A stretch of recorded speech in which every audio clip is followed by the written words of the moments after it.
میرے محترم، ہم جس ماہ سے گزر رہے ہیں ہمیں اور آپ کو بخوبی علم ہے کہ یہ مہینہ کئی فضیلتوں سے اللہ رب العالمین نے اس کو مزین کیا ہے۔ ان فضیلتوں میں سے ایک فضیلت یہ بھی ہے کہ اللہ رب العالمین نے اس مہینے کو قرآن مجید کے لیے خاص کیا، اور خاص اس معنی میں کیا کہ اللہ رب العالمین نے اس مہینے کے اندر اس کتاب کا نزول کیا اور قرآن مجید کی مختلف آیتوں میں اس کا ذکر کیا، جیسے کہ اللہ رب العالمین نے کہا انا انزلناہ فی لیلۃ القدر وما ادراک ما لیلۃ القدر، اور ایک جگہ کہا جو بڑی مشہور ہے شہر رمضان الذی انزل فیہ القرآن ھدی للناس وبینات من الھدی والفرقان۔ تو گویا کہ اس مہینے کو اللہ رب العالمین نے قرآن مجید کے لیے منتخب کیا ہے، اور اس مہینے کو تمام مہینے کے اوپر اللہ رب العالمین نے فضیلت بخشی ہے، اور اللہ رب العالمین نے اسی طرح سے آسمانی دنیا سے جتنی بھی کتابیں نازل کی ہیں ان تمام کتابوں کے اندر اللہ رب العالمین نے اس قرآن مجید کو فضیلت دیا ہے اور تمام کتابوں پر فضیلت بخشا ہے۔ اس طرح سے اس آیت کریمہ جو میں نے آپ لوگوں کے سامنے پڑھی ہے، اس آیت کریمہ میں بھی اللہ رب العالمین نے اسی قرآن مجید کی بابت فرمایا کہ ان الذین یتلون کتاب اللہ، کہ بے شک جو لوگ اللہ رب العالمین کی کتاب کی تلاوت کرتے ہیں، ان الذین یتلون کتاب اللہ، کہ جو لوگ اللہ رب العالمین کی کتاب کی تلاوت کرتے ہیں، واقاموا الصلاۃ، اور نماز کو قائم کرتے ہیں، وانفقوا مما رزقناہم، اور جو کچھ کہ اللہ رب العالمین نے اسے عطا کیا ہے اس میں سے وہ خرچ کرتے ہیں، سرا وعلانیہ، چھپا کر کے بھی اور لوگوں کو یا علانیہ طور پر لوگوں کو بتا کر کے بھی۔ اور اس کے بعد میں اللہ رب العالمین نے ایک ایسی بات کہی جو ہم تمام لوگوں کو سوچنے پہ مجبور کرتا ہے، وہ بات یہ تھی کہ تجارت لن تبور، یہ ایسی تجارت ہے جس کے بارے میں اللہ رب العالمین نے گارنٹی دیا کہ اس کے اندر کوئی نقصان نہیں ہے، کوئی گھاٹے کا سودا نہیں ہے۔ یعنی اللہ رب العالمین کی انسان تلاوت کرے، نماز قائم کرے، اور جو کچھ کہ اللہ رب العالمین نے اسے عطا کیا ہے اس میں سے وہ خرچ کرے، یہ ایسی نیکی ہے جس کے اندر کسی بھی قسم کی کوئی نقصان انسان کا نہیں ہے، اور یہ ایسی تجارت ہے جسے اللہ نے کہا اس کے لیے کوئی نقصان نہیں ہے، کوئی گھاٹے کا سودا نہیں ہے۔ کیونکہ ہم میں سے اور آپ میں سے کوئی بھی ادنا سی معمولی تجارت کرنا چاہتا ہے، اسے ڈر لگا ہوتا ہے کہ میں یہ کام کر رہا ہوں کیا کامیاب ہوں گا یا نہیں ہوں گا، تو اللہ رب العالمین نے اس ڈر کو دور کر دیا اور کہا تجارت لن تبور، یہ ایسی تجارت ہے جس میں تمہیں کوئی دھوکہ نہیں ہے۔ تو گویا کہ اللہ رب العالمین نے اس ماہ رمضان کے تعلق سے، اس قرآن کے تعلق سے ہمیں بہت ساری ہدایتیں دی ہیں،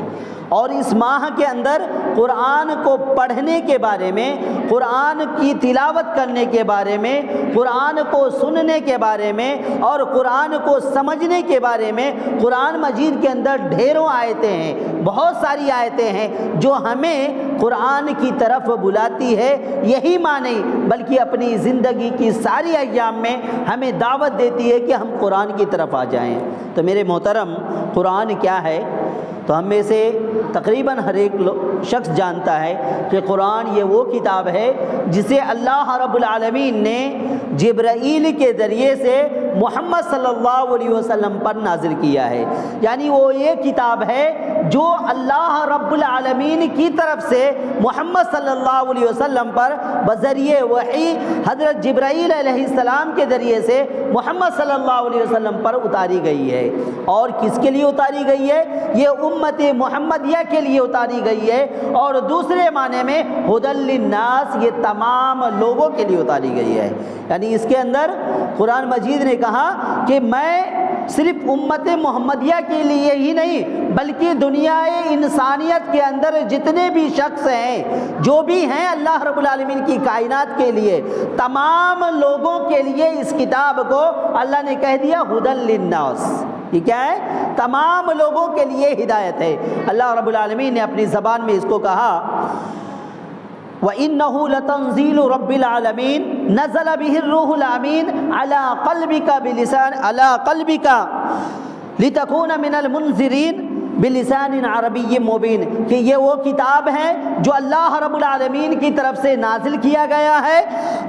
تنزیل من رب العالمین نزل بہ الروح الامین، جسے روح امین یعنی جبرائیل فرشتے نے محمد صلی اللہ علیہ وسلم کے دل کے اوپر اتارا ہے. لِتَكُونَ مِنَ الْمُنذِرِينَ، تاکہ آپ لوگوں کو ڈرانے والے بنیں. اور یہ کتاب کس میں ہے؟ بلسان عربی مبین. اور یہ جو کتاب ہے وہ عربی زبان کے اندر اللہ رب العالمین نے نازل کیا ہے. یعنی اللہ نے اس قرآن کا تعارف کرا دیا کہ یہ کتاب اللہ کی طرف سے ہے اور جبرائیل امین نے محمد صلی اللہ علیہ وسلم پر نازل کیا ہے. اور اس کتاب کا مقصد یہ ہے کہ تم محمد صلی اللہ علیہ وسلم لوگوں کو ڈراؤ. ڈراؤ کس بات سے؟ اللہ رب العالمین کی اطاعت کی طرف بلاؤ، اور اطاعت نہ ماننے والوں کو اسے جہنم کی عذاب سے، آخرت کے دن کے عذاب سے اور اس کی جزا سے، اس کی سزا سے لوگوں کو متنبہ کرو، خبردار کرو. یعنی اس قرآن کے اندر، اس کتاب کے اندر خود اس کی تعریف آ گئی. اور یہ کس زبان میں ہے؟ بلسان عربی مبین. اور اس کتاب کو اللہ رب العالمین نے عربی زبان کے اندر نازل کیا ہے. میرے محترم، جب ہم اس کتاب کے تعلق سے دیکھتے ہیں تو ہمیں اندازہ ہوتا ہے کہ یہ کتاب جو نازل کی گئی ہے، جسے اللہ رب العالمین نے ساری کتب کے اندر، جتنے بھی سمائی دنیا سے کتابیں نازل ہوئی ہیں، ساری کتابوں کے اندر سب سے زیادہ افضل قرار دیا ہے. اور اسی طرح سے اس کتاب کو جو شخصیت لے کے آئی ہے یعنی جبرائیل امین، وہ تمام فرشتوں کے اندر سب سے زیادہ افضلیت کے حامل ہیں. اور اسی طرح سے جس نبی پر اتارا گیا ہے اسے اللہ رب العالمین نے سید المرسلین کہا ہے. یعنی تمام رسولوں کے سردار بنا کر کے بھیجا گیا. اور اسی طرح سے جس امت کے لیے بھیجا گیا اس کو بھی خیر امت کہا کنتم خیر امت اخرجت للناس، کہ تم لوگوں کے لیے ہو اور یہ کتاب تمہارے لیے نازل کی گئی ہے. اور اسی طرح سے جس ماہ کے اندر نازل کیا گیا وہ تمام مہینوں کا سردار کہلایا. اور اسی طرح سے جن ایام میں نازل کیا گیا وہ تمام دنوں کا سردار کہلایا. یعنی لیلۃ القدر کا وہ دن جس کے اندر اللہ رب العالمین نے اس کو نازل کیا. اور اسی طرح سے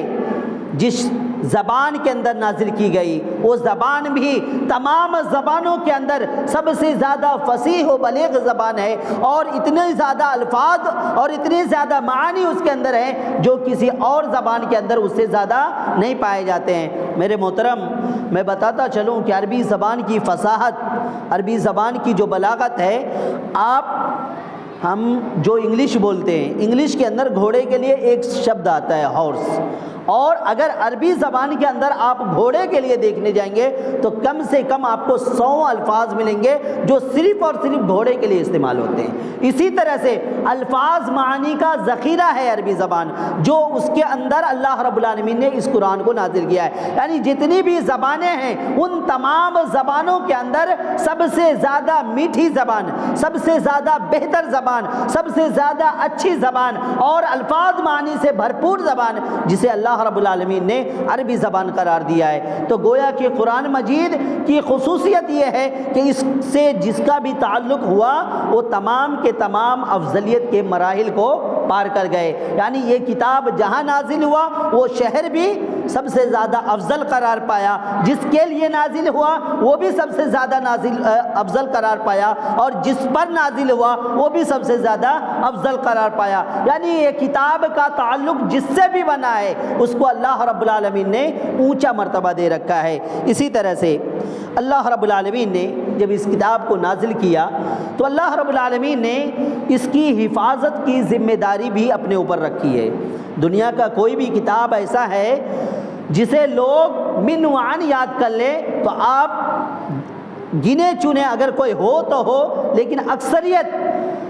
یہ بات طے ہے کہ دنیا کے اندر کوئی بھی ایسی کتاب نہیں ہے جس کو من وعن لفظ بلفظ، نقطہ بنقطہ، زیر بزیر پورا کا پورا یاد کر لیا جاتا ہو اور اس کے اندر ایک بھی قصر باقی نہ رہتا ہو. یہ صرف قرآن مجید کی خاصیت ہے، اور اس کی وجہ یہ ہے کہ اللہ رب العالمین نے اس کو نازل کیا، اور نازل کرنے کے بعد میں کہا کہ دنیا کے تمام انسان اگر اس کی تحریف کرنا چاہیں، اگر دنیا کے تمام انسان مل کر کے اس کو نسخ کرنا چاہے، اس کو ختم کرنا چاہے، تو اللہ رب العالمین نے کہا اِنَّا نَحْنُ نَزَّلْنَا الذِّكْرَ وَإِنَّا لَهُ لَحَافِظُونَ، کہ ہم ہی ہیں جو اس قرآن کو نازل کرنے والے ہیں، اور ہم ہی ہیں جو اس کی حفاظت کرنے والے ہیں۔ اور یہی وجہ ہے کہ آپ دیکھیں گے کہ دنیا کے کسی بھی خطے کا کوئی بھی مسلمان ہو، قرآن مجید سب کے سب ایک ہی جیسے پڑھتے ہیں۔ الحمدللہ رب العالمین، اگر ایک انسان ہندوستان کا پڑھتا ہے، جس زبر زیر کے ساتھ میں پڑھتا ہے،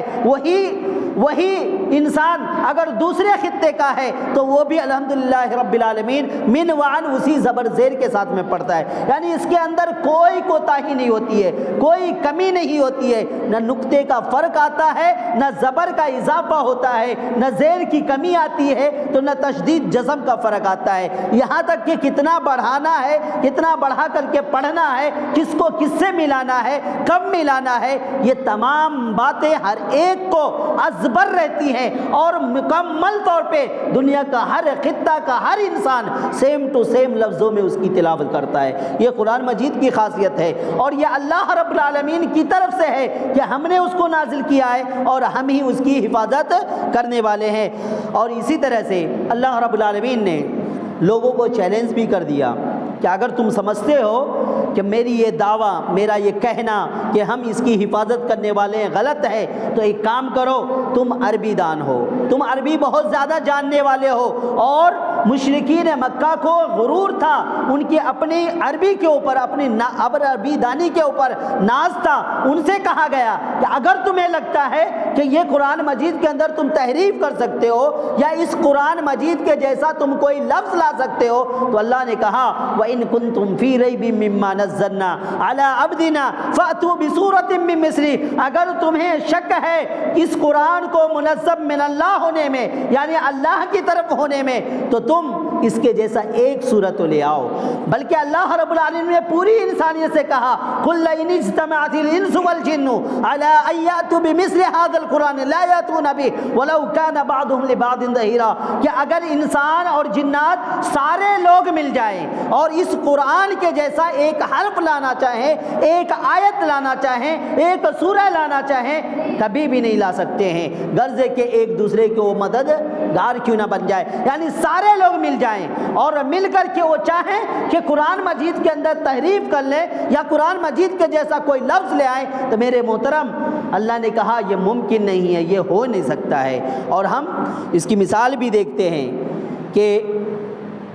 اگر قرآن مجید کے اندر ہم انسان ہیں، آپ بھی انسان ہیں، اور کوئی بھی انسان ہو، اس کی جو باتیں ہوتی ہیں نا، کسی وقت میں کچھ اور باتیں ہوتی ہیں، جیسے میں نے آج جو کہا آپ سے باتیں کی، کل اگر میں یہ کہنا چاہوں تو من وعن نہیں کہہ سکتا ہوں، میرے اندر تضاد ہو جائے گا، تھوڑی بہت رد و بدل ضرور ہو جائے گی، اور اس قدر ہمارے اندر تحریف ہو جائے گا، یعنی کبھی ہم زیادہ کر دیں گے، کبھی کم کر دیں گے، یعنی اپنی بات پر ہم اٹل نہیں رہ سکتے ہیں۔ اور اسی طرح سے دنیا کی کوئی بھی کتاب ہو، اس کے اندر کچھ نہ کچھ کمی، اگر اس کو دوبارہ تیار کیا جائے تو کمی ہوگی یا زیادتی ہوگی، لیکن قرآن کہتا ہے قُلْ لَوْ كَانَ مِنْ عِنْدِ غَيْرِ اللَّهِ لَوَجَدُوا فِيهِ اخْتِلَافًا كَثِيرًا، کہ اگر تم قرآن کے اندر غور کرو گے اور اس کے اندر دیکھو گے تو اس کے اندر ایک ذرہ برابر کا بھی اختلاف نہیں ہے۔ انسان باتیں کرتا ہے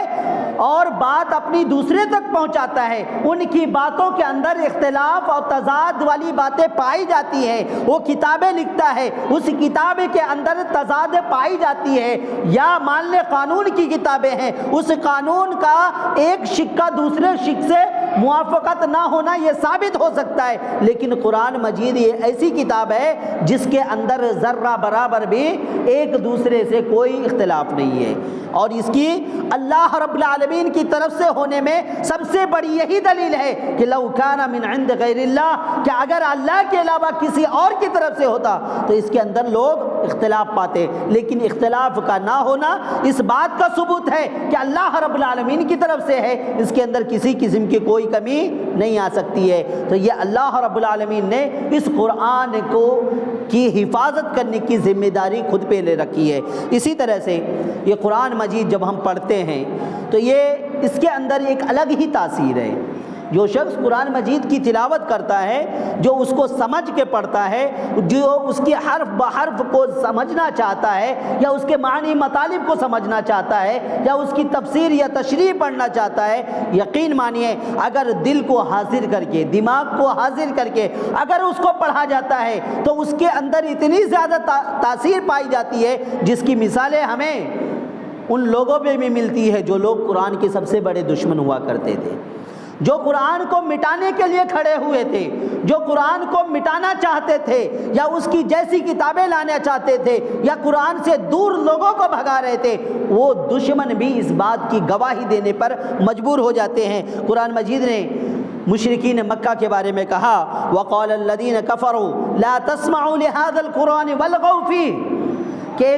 کافروں نے کہا، مشرکین مکہ نے کہا، اپنے لوگوں سے کہا کہ جب اللہ کے نبی صلی اللہ علیہ وسلم قرآن مجید کی تلاوت کرنے کے لیے کہیں کونے میں بیٹھ جاتے، مکے کے کسی گوشے میں بیٹھ جاتے اور تلاوت کرنے لگتے، تو کفار مکہ ایک دوسرے کو کہا کرتے تھے لا تسمعوا لهذا القرآن، اس قرآن کو تم سنو نہیں، اگر تم سنو گے تو اس کی تاثیر تمہارے دل کے اندر پیوست ہو جائے گی، اور بات یہاں تک بڑھے گی کہ جیسے دوسرے لوگ مسلمان ہو رہے ہیں تم بھی مسلمان ہونے لگو گے، کیونکہ وہ لوگ عربی جانتے تھے، قرآن مجید کے مفہوم کو سمجھتے تھے، اور قرآن مجید کی تاثیر اتنی زیادہ تھی کہ سب سے بڑا دشمن ولید ابن مغیرہ،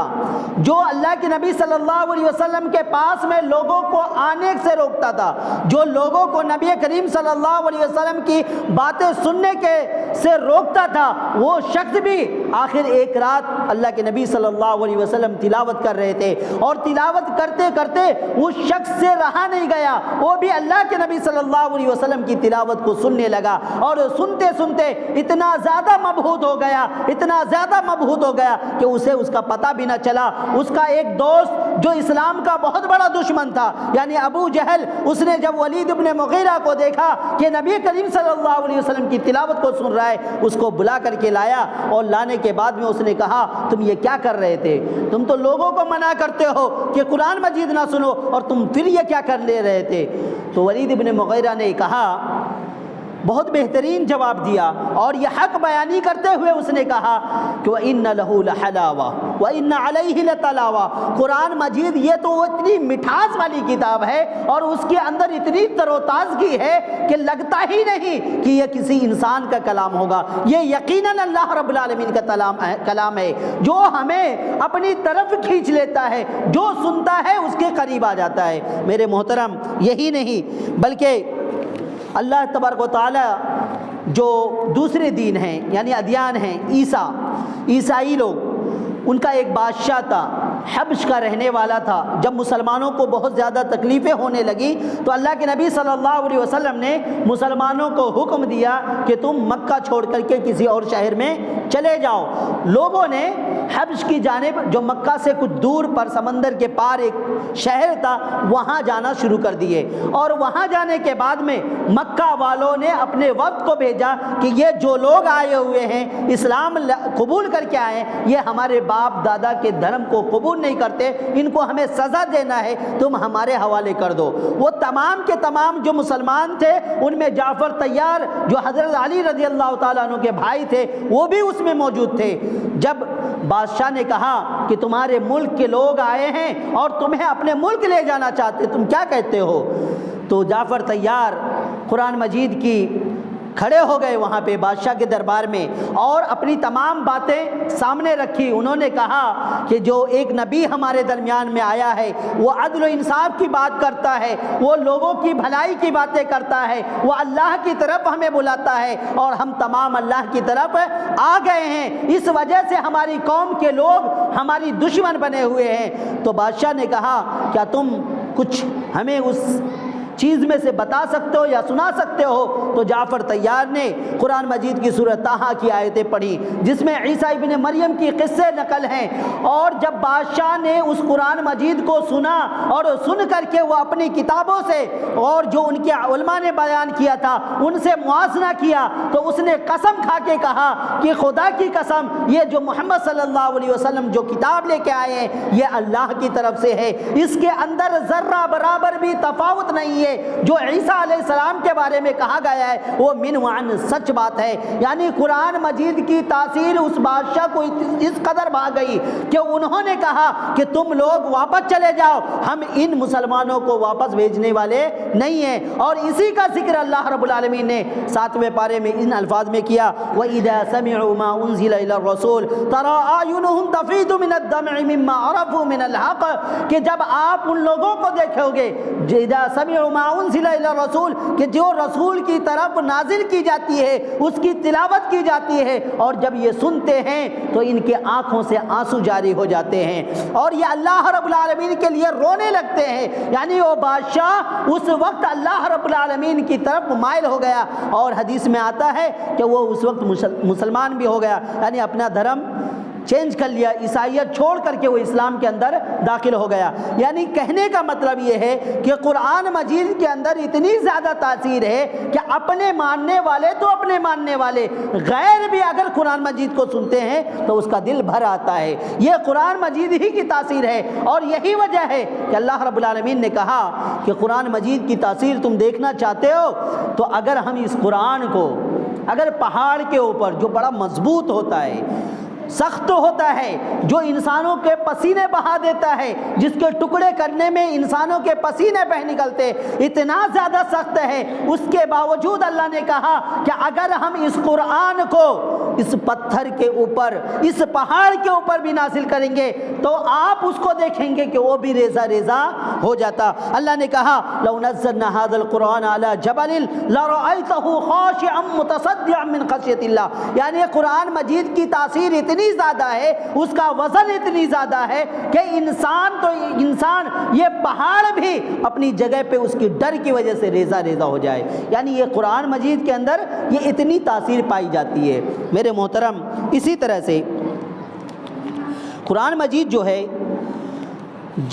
جو لوگ اللہ رب العالمین اس قرآن مجید سے رشتہ رکھتے ہیں اس کی بہت زیادہ برکتیں ہیں، اس کے بہت زیادہ فضائل ہیں، اسے اللہ رب العالمین دنیا کے اندر بھی اچھائی سے رکھتا ہے اور اس کے لیے آخرت بھی اللہ رب العالمین نے اچھے سے تیار کر رکھا ہے۔ قرآن سے رشتہ جن لوگوں کا ہوتا ہے ان لوگوں کی کچھ فضیلتیں میں آپ کے سامنے رکھتا ہوں۔ اللہ رب العالمین نے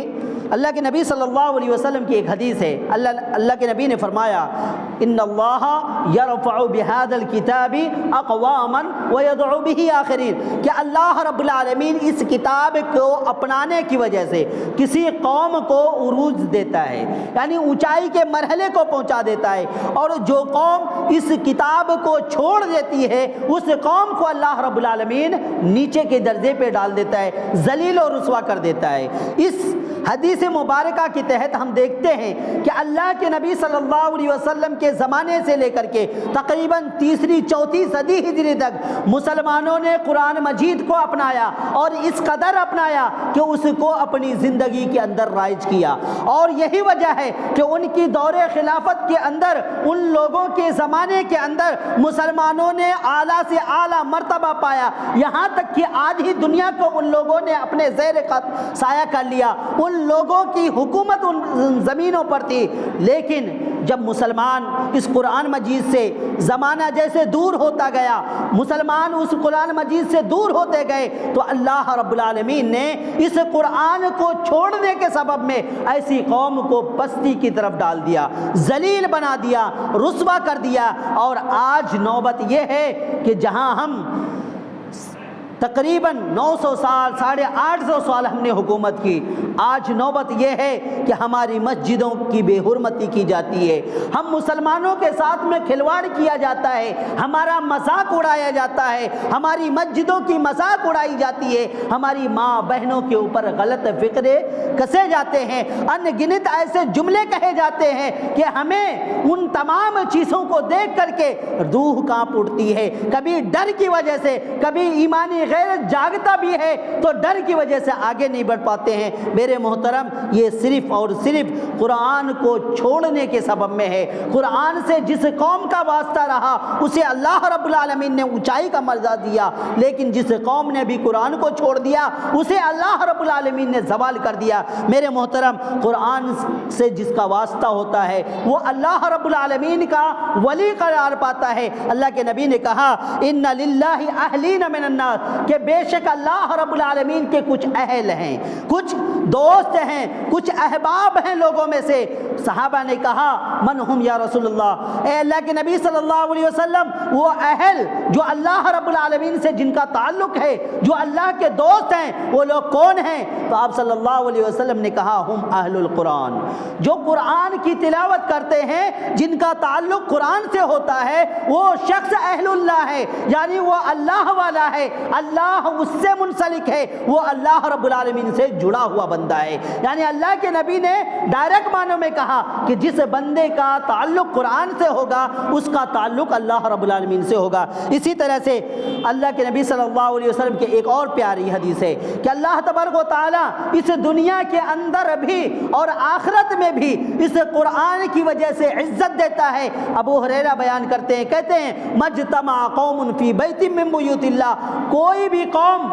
کسی بھی اللہ کے گھر میں بیٹھ کر کے اکجا ہو کر کے اگر اللہ رب العالمین کی تلاوت کرتے، قرآن مجید کی تلاوت کرتے ہیں، ذکر کرتے ہیں، تو اللہ رب العالمین کہتا ہے کہ غشیتہم الملائکہ وحفتہم الرحمہ، کہ اس کے اوپر اللہ رب العالمین کے فرشتے سایہ کرتے ہیں اور اس کے اوپر رحمت کا نزول ہوتا ہے. یعنی جس گھر کے اندر، جو اللہ رب العالمین کا کوئی بھی گھر ہو جس کے اندر اللہ رب العالمین کی کلام کی تلاوت کیا جائے، اللہ رب العالمین کا ذکر کیا جائے، ایسے گھروں کو، ایسے لوگوں کو فرشتے ڈھانک لیتے ہیں، اس کے اوپر رحمت کی برسات نزول ہونے لگتی ہے. اور آپ اور ہم سب سمجھتے ہیں جسے فرشتے کا سہارا مل جائے، جس کے اوپر اللہ رب العالمین اپنا سایہ کر دے، وہ شخص کبھی ذلیل نہیں ہو سکتا ہے، وہ گھر کبھی برباد نہیں ہو سکتا ہے، اس گھر کے اندر سے کبھی بھی برکت نہیں ختم ہو سکتی ہے، نہ ان لوگوں کے اوپر سے کبھی بھی برکت ختم ہو سکتی ہے. اسی طرح سے اللہ کے نبی صلی اللہ علیہ وسلم نے آخرت کے تعلق سے کہا کہ جو شخص قرآن مجید کے جن کا تعلق ہوتا ہے ان لوگوں کو دنیا میں فائدہ ملتا ہی ملتا ہے، آخرت کے اندر بھی اسے بڑا مراحل ملا جاتا ہے، بڑا درجہ ملتا ہے. اللہ کے نبی صلی اللہ علیہ وسلم کی پیاری حدیث ہے کہ اللہ کے نبی نے کہا کہ آخرت کے دن میں جب قرآن مجید کو پڑھنے والا، اس کی یاد کرنے والا، اس کو سمجھنے والا، اس کو سننے والا اور صحیح معنی میں اس نے جس کو طرح یاد کیا ہے اور اچھے سے پڑھ کر کے اللہ رب العالمین کو برابر دنیا میں یاد کیا، تو اللہ رب العالمین قیامت کے دن کہے گا اقرا وارتقی ورتل کما ترتل فی الدنیا، کہ تم قرآن مجید کی تلاوت کرتے جاؤ اور یہ جنت کے درجات ہیں، تم جس قدر چاہو پڑھتے جاؤ پڑھتے جاؤ، تمہارے درجات کو اللہ رب العالمین اونچا کرتا جائے گا. یہ فضیلت اللہ رب العالمین نے کسی اور کو نہیں بخشی ہے کہ دنیا کے اندر جو نہ عمل کرے گا اس کا بدلہ آخرت میں دے گا، لیکن درجات وہاں پہ یہیں پہ جو عمل کیے گا اسی وجہ سے ملے گا. لیکن آخرت کے اندر بھی قرآن مجید کو پڑھنے والے کو ان سے پڑھوایا جائے گا اور کہا جائے گا کہ تم تلاوت کرو، اور کرتے کرتے تم جہاں تک یاد ہے تم اتنا زیادہ تلاوت کرو اور پڑھتے جاؤ، تمہارے درجات کو ہم بلند کرتے جاتے ہیں. یہ کس کا فائدہ ہے؟ یہ قرآن مجید کو جو حفظ کرتے ہیں، اس کو یاد کرتے ہیں، اس کی معنی مطالب کی تشریح کرتے ہیں، اس کو سنتے ہیں، لوگوں کو سناتے ہیں، ان لوگوں کے بارے میں اللہ کے نبی صلی اللہ علیہ وسلم نے کہا. اسی طرح سے میرے محترم، قرآن مجید کہ جو قیامت کے دن میں جہاں پہ کوئی سایہ نہ ہوگا اور تمام لوگ نفسی نفسی کے عالم میں ہوں گے، کوئی کسی کو دیکھنے والا نہ ہوگا، یہاں تک کہ حدیث میں آتا ہے کہ جو انبیاء علیہم السلام ہے ان تمام کا عالم یہ ہوگا کہ وہ تمام کے تمام اپنے آپ کے بارے میں اللہم سلم نفسی نفسی کا ورد کریں گے کہ اے اللہ آج کے دن تو مجھے بچا لے، اے اللہ آج کے دن تو میری حفاظت فرما۔ وہاں پر اگر کوئی کام آنے والا ہے تو یہی قرآن مجید کام آنے والا ہے۔ یعنی قرآن مجید جب بندے سے سوال کیا جائے گا، اللہ رب العالمین سوال کرے گا کہ تم نے کیا کیا، اور اس کے کرتوتوں کے بارے میں سوال کیا جائے گا، تو حدیث کے اندر آتا ہے کہ سورہ بقرہ اور سورہ آل عمران یہ دونوں کھڑے ہو جائیں گے اور کہیں گے کہ اے الہ العالمین یہ میری تلاوت کرتا تھا، یہ میرا ذکر کیا کرتا تھا، یہ میری یاد کیا کرتا تھا، یہ لوگوں کو پڑھ کے سنایا کرتا تھا، میری وجہ سے اس نے دنیا کے اندر جتنے بھی نعمتیں ہیں ان تمام چیزوں کو چھوڑ دیا، یہاں تک کہ رات کو اس نے اللہ رب العالمین انہوں نے رات کو تیگ دیا اور یہ مجھے پڑھا ہے، آج میں اس کے لیے سفارش کرتا ہوں، اور اللہ رب العالمین اس سورہ بقرہ سورہ آل عمران کی سفارش کو قبول کر لے گا۔ کہنے کا مطلب یہ ہے کہ جہاں پر کوئی سہارا نہ ہوگا وہاں پر یہی قرآن مجید ہمارا ساتھ دے گا، یہی قرآن مجید ہمیں آگے بڑھانے کا ذریعہ بنے گا، اور یہی قرآن مجید ہمارے لیے سفارشی بن کر کے آگے آئے گا۔ اسی طرح سے جب قرآن مجید پڑھا جاتا ہے تو قرآن مجید کے اندر اتنی تاثیر ہے کہ اللہ کے نبی صلی اللہ علیہ وسلم کے صحابی کہتے ہیں کہ میں قرآن مجید کی تلاوت کر رہا تھا، اور تلاوت کرتے کرتے میں نے دیکھا کہ میرا گھوڑا بدک رہا ہے، ایک بار نہیں، دو بار نہیں، 3 بار بدکا، اور میں قرآن مجید کی تلاوت کرتا رہا۔ یہی بات جب میں اللہ کے نبی صلی اللہ علیہ وسلم سے کہنے گیا کہ اللہ کے نبی صلی اللہ علیہ وسلم میں قرآن مجید پڑھ رہا تھا اور پڑھتے پڑھتے میں نے گھوڑے کو دیکھا کہ بدک رہا ہے، آخر اس کی وجہ کیا ہے؟ تو اللہ کے نبی صلی اللہ علیہ وسلم کہتے ہیں کہ جب تم قرآن مجید پڑھ رہے تھے، جب تم قرآن مجید کی تلاوت کر رہے تھے تو وہ فرشتے تمہیں سننے کے لیے آئے ہوئے تھے، اور ان فرشتوں کو دیکھ کر کے تمہارا گھوڑا بھی دک رہا تھا۔ یعنی جب انسان قرآن مجید پڑھتا ہے تو اللہ کے فرشتے کا نزول ہوتا ہے، وہ بھی سنتے ہیں اور وہ بھی اس بات کی گواہی دیتے ہیں۔ ایک حدیث کے اندر آتا ہے کہ جب بندہ قرآن مجید کی تلاوت کرتا ہے یا ذکر و اذکار کرتا ہے تو اللہ رب العالمین فخریہ طور پہ اپنے فرشتوں سے کہتے ہیں کہ تم نے میرے بندے کو کس حال میں پایا؟ تو فرشتے کہتے ہیں اللہ تمہارے بندے تمہارے ذکر کر رہے تھے، تمہاری تلاوت کر رہے تھے، تمہاری عبادت کر رہے تھے۔ تو اللہ تبارک و تعالیٰ کہتے ہیں کہ جاؤ میں ان تمام بندوں کو خوشخبری دے دو، میں معاف کر دیتا ہوں۔ تو یہ قرآن مجید پڑھنے اور پڑھانے اور سننے سنانے کا یہ جو فضیلت ہے جو صرف اور صرف قرآن مجید ہی والوں کو مل سکتا ہے، کسی اور کو یہ نصیب نہیں ہو سکتا۔ اور یہ مہینہ اللہ رب العالمین نے ہمیں عنایت کیا ہے۔ اسلاف کہتے ہیں کہ اتنا موقع ہونے کے بعد، یعنی جیسے رمضان کا مہینہ ملا ہے، اتنا زیادہ موقع میسر ہونے کے بعد اگر کوئی شخص قرآن مجید کی تلاوت نہ کرے، اس کو ایک بار ختم نہ کر لے تو وہ زندگی میں قرآن مجید کبھی بھی نہیں پڑھتا۔ یعنی جو رمضان میں نہ پڑھ سکے وہ آخری دوسرے دنوں میں کبھی بھی قرآن نہیں پڑھ سکتا ہے، کیونکہ موقع تو ابھی ملا ہوا ہے، ثواب ابھی زیادہ ہے، تو عام دنوں میں وہ کیا پڑھے گا؟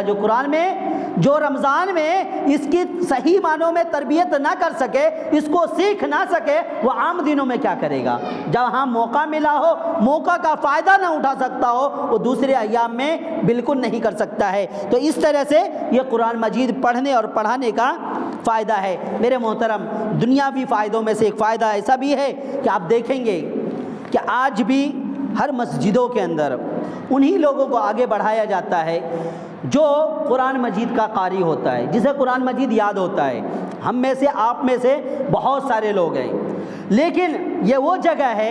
اگر کسی کو بڑھانا ہو تو ہم کس کو بڑھائیں گے؟ اگر کوئی بچہ ہے، اگر وہ حافظ قرآن ہے تو ہمارا دل کہے گا کہ وہ حافظ قرآن ہے، اس کو بڑھایا جائے۔ یہ مرتبہ کس کو ملتا ہے میرے بھائی؟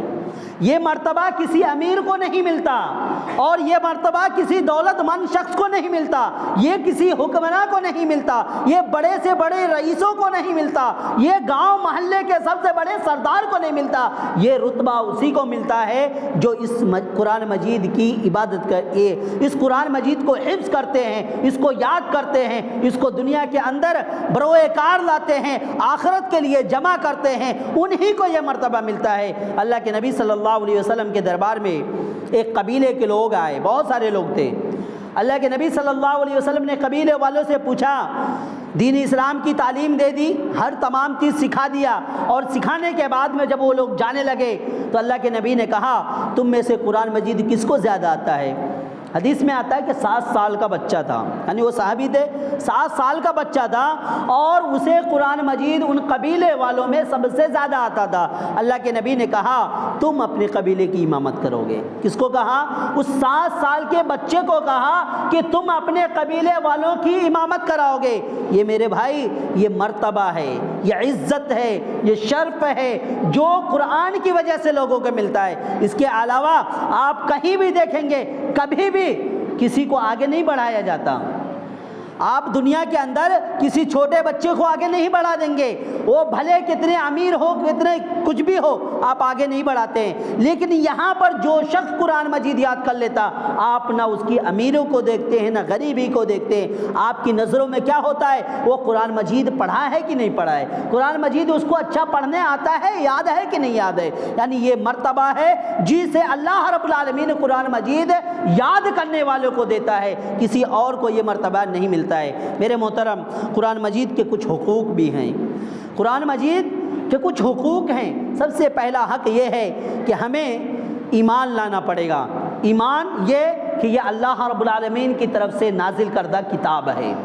یہ کتاب اللہ کی طرف سے نازل ہوئی ہے، اس بات پر ایمان لانا ہوگا، اور اسی طرح سے ہمیں قرآن مجید کو پڑھنا ہوگا۔ یہ اس کا حق ہے کہ اللہ رب العالمین نے ایسے لوگوں کی تعریف بیان کی ہے جو قرآن مجید پڑھتے ہیں، اور کہا وَيَتْلُونَهُ حَقَّ تِلَاوَتِهِ، وہ لوگ مومن ہیں جو لوگ قرآن مجید کی حقیقت میں تلاوت کرتے ہیں۔ اسی طرح سے نبی کریم صلی اللہ علیہ وسلم کو جو اس دنیا کے اندر بھیجا گیا، ان میں ایک اہم کام یہ تھا کہ اللہ کے نبی صلی اللہ علیہ وسلم سے کہا گیا کہ یہ نبی کیا ہے؟ یہ لوگوں کو قرآن مجید کی تلاوت کر کے پڑھاتے ہیں، لوگوں کو قرآن مجید تلاوت کر کے سناتے ہیں، قرآن مجید سکھاتے ہیں۔ گویا کہ قرآن مجید کو پڑھنا، قرآن مجید کی تلاوت کرنا، اور اس کے بعد میں قرآن بارہا کہتا ہے وَلَقَدْ يَسَّرْنَا الْقُرْآنَ لِلذِّكْرِ فَهَلْ مِن مُدَّكِرٍ، اور کئی جگہ کہا أَفَلَا يَتَدَبَّرُونَ الْقُرْآنَ أَفَلَا يَتَفَكَّرُونَ أَفَلَا تَعْقِلُونَ، یعنی قرآن بارہا ہم سے خطاب کرتا ہے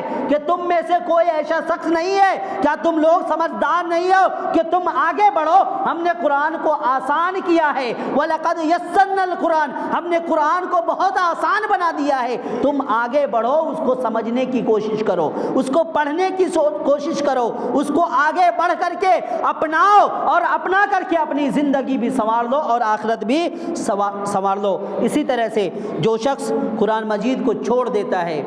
قرآن مجید کو یاد کر لیا پھر اس کو دہراتا نہیں، اس کو بھلا دیتا ہے، اس کے اوپر عمل نہیں کرتا ہے، تو ایسے شخص کے متعلق سے قرآن مجید کی تعلق سے قرآن کے اندر آتا ہے، اللہ کے نبی صلی اللہ علیہ وسلم آخرت کے دن میں کھڑے ہو جائیں گے، عدالت اللہ رب العالمین عدالت کے اللہ کی عدالت میں کھڑے ہو جائیں گے اور کہیں گے وقال الرسول یا ربی ان قوم اتخذوا هذا القرآن مہجورا، اللہ رب العالمین مقدمہ دائر کریں گے کہ اے اللہ یہ میری قوم کے لوگ ہیں جنہیں قرآن مجید دیا گیا تھا، ان لوگوں نے قرآن مجید کو چھوڑ دیا، ان لوگوں نے قرآن مجید کا مذاق بنا لیا، اور یہ قرآن مجید کے خلاف میں ہمارا مقدمہ ہوگا، اور ہمارے اوپر اللہ رب العالمین اس کی جو بھی کارروائی کرنی ہے وہ کریں گے۔ میرے محترم، جہاں اللہ کے نبی صلی اللہ علیہ وسلم جس بات کو لے کے کھڑے ہو، کیا ہم لوگ اس بات سے آگے نکل سکتے ہیں؟ کیا ہم اللہ کے دربار سے چھوٹے جا سکتے ہیں؟ نہیں چھوٹے جا سکتے ہیں۔ آخر ہمیں چھٹکارا ملے گی تو اسی وقت ملے گی